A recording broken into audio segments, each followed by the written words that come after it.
കാരണം നമ്മളിവിടെ കുറേ തിയറി പഠിപ്പിക്കുന്നു എന്നല്ലാതെ വേറൊന്നും ഇല്ലായിരുന്നു. ഇതിപ്പോൾ പ്രാക്ടിക്കലായിട്ട് ആ ക്ലൗഡൊക്കെ കണ്ടപ്പോഴാണ് അങ്ങനെയൊക്കെ സംഭവിക്കും, അല്ലെങ്കിൽ ബാക്കിൽ അങ്ങനെയാണ് നടക്കുന്നതെന്നുള്ളത് ഇവിടെ വന്ന് കണ്ടപ്പോഴാണ് മനസ്സിലായത്.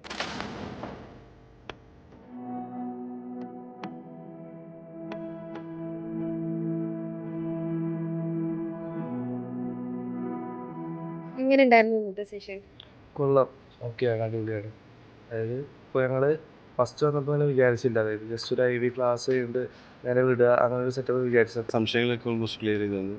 നല്ല കോപ്പറേറ്റ് ചെയ്തിട്ട് സംസാരിക്കുന്നുണ്ട്. എനിക്കും ഇതൊരു ഫസ്റ്റ് ടൈം എക്സ്പീരിയൻസ് പോലെയാണ് തോന്നിയത്.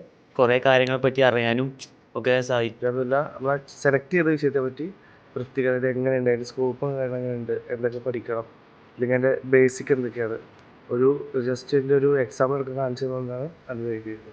സംശയങ്ങളൊക്കെ എന്താ ഇങ്ങോട്ട് കൂടുതൽ നമ്മോട് ഇൻട്രാക്ട് ചെയ്തിട്ട് ചോദിച്ച് അങ്ങനെ ഇതൊക്കെയാണ് ചെയ്തത്. നല്ല കോഴ്സ് എവിടെ പോയി എടുക്കണമെന്നും, അതായത് സ്കാമുകളൊന്നും വരാണ്ട്, ഇപ്പോൾ കുറേ സ്കാം നടക്കുന്ന സമയമാണ്. അപ്പോൾ എങ്ങനെയാണ് നമ്മൾ നല്ല കോഴ്സസ് സെലക്ട് ചെയ്യേണ്ടത്? അതിനുശേഷം ഒരു സെക്ഷനാക്കി എടുത്ത് തിരിച്ചു, നമുക്ക് ഇഷ്ടപ്പെട്ട മാനേജറിനെ എടുത്തിട്ട് അതിനെപ്പറ്റിയൊരു കരിയർ ഓറിയൻറ്റഡ് ഒരു ക്ലാസ്, അപ്പോൾ അടിപൊളിയായിട്ട് തോന്നി.